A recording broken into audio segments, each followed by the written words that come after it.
घर में जो भी मूर्ति हो वो पोली ना हो, क्योंकि अगर घर में मूर्ति पोली होती है तो कितना भी कमा लेना, 1 रुपया कमाओगे 100 रुपये वाला खर्चा वाला काम रहेगा, घर में पैसा नहीं दिखेगा, घर में लक्ष्मी नहीं टिकेगी, घर को पोला कर रखेगी। दिखने को तो बहुत रहेगा कि खूब बड़ा परिवार है, खूब सारी फैक्ट्रियां चल रही है, गाड़ी है, बंगला है, सब कुछ है, पर घर में देखा जाए तो कुछ है नहीं।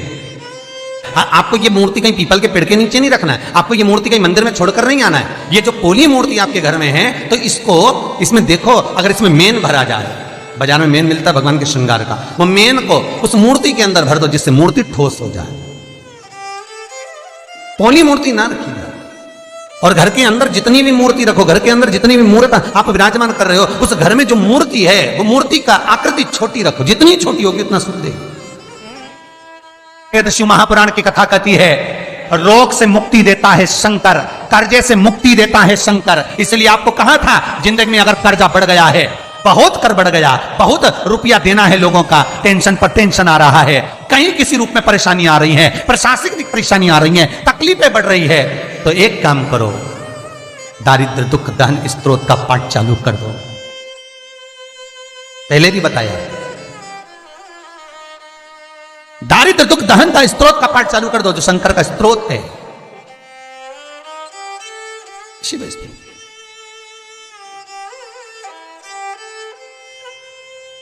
और शंकर का दुख दारिद्र दहन स्त्रोत का जब मनुष्य पाठ करता है, और फिर निवेदन करूंगा, अगर ज्यादा कर्जा है, कोई व्यक्ति आपका रुपया खाकर चले गया, बहुत टेंशन है, पैसा नहीं है, तो निवेदन है, बहुत अगर व्यापार नहीं चल रहा, बहुत टेंशन में जिंदगी निकल रही है, गलत काम कभी मत करना, मेरे शंकर की शरण जाना, दुख दारिद्र दहन स्त्रोत का पाठ करना।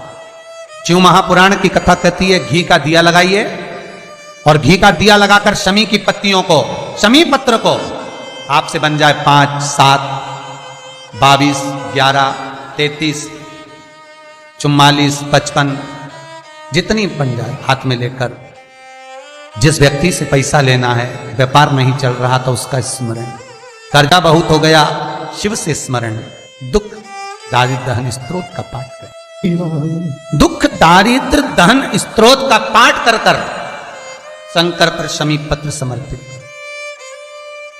छोटा सा पाठ है, नेट पे निकालोगे निकल जाएगा, किताब भी बाजार में मिल जाएगी। किसी के पास जाकर मत रो, किसी के पास जाकर कहोगे कि मुझे रुपया उधार दे दे, कर्जा चुकाना है, टेंशन चल रहा है, व्यापार में कोई साथ नहीं देगा। धन होता है तो दुनिया तुम्हारी है, धन नहीं तो कोई तुम्हारा नहीं, कोई साथ नहीं। तब मेरे शंकर की शरण जाना, उससे निवेदन करना, दुख दारिद्र दहन स्त्रोत का पाठ करना, शमी की पत्ती शिव को समर्पित करना। पूरी दुनिया में जितने शिव के मंदिर हैं, सारे मंदिरों में अगर आप फल चढ़ाओगे, प्रसाद चढ़ाओगे शिवलिंग को, यदि वो टच हो गया तो वो प्रसाद सांसारिक मनुष्य नहीं खा सकता, वो प्रसाद संसार का मानव नहीं खा सकता। हां, दूर रखकर भोग लगा दिया तो पाओ, पर शिवलिंग को अगर कोई प्रसाद लग गया है, शंकर के शिवलिंग को अगर कोई प्रसाद टच हो गया है, तो वो प्रसाद का मनुष्य नहीं पा सकता, भाग नहीं ले सकता। वो प्रसाद फिर केवल कोई बैरागी, कोई त्यागी, जिसने अपना घर परिवार सब त्याग दिया, घर परिवार को सब छोड़ दिया, वो उस प्रसाद को पा सकता।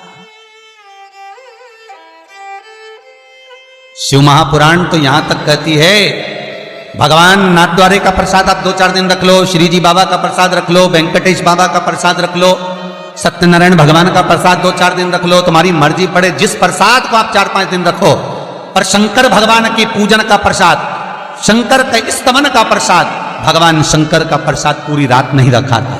जो लोग 16 सोमवार के व्रत करते हैं, संकट सोमवार का व्रत करते हैं, वो जानते हैं कि अगर संकट सोमवार में, 16 सोमवार में अगर आपने व्रत करा है, उसका कोई शंकर जी का प्रसाद है, चूरमा है, कोई बना हुआ प्रसाद है, तो वो रात भर नहीं रखाता।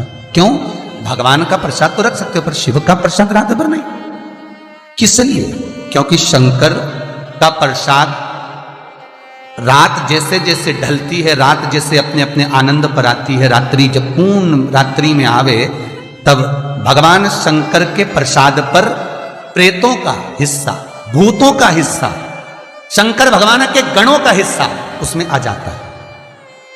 फिर वो सांसारिक मनुष्य के लिए नहीं रहता, फिर वो संसार वालों के लिए प्रसाद नहीं रहता, वो भगवान नंदी, शंगी, भृंगी, भूत, प्रेत, पलीत इन सभी के लिए।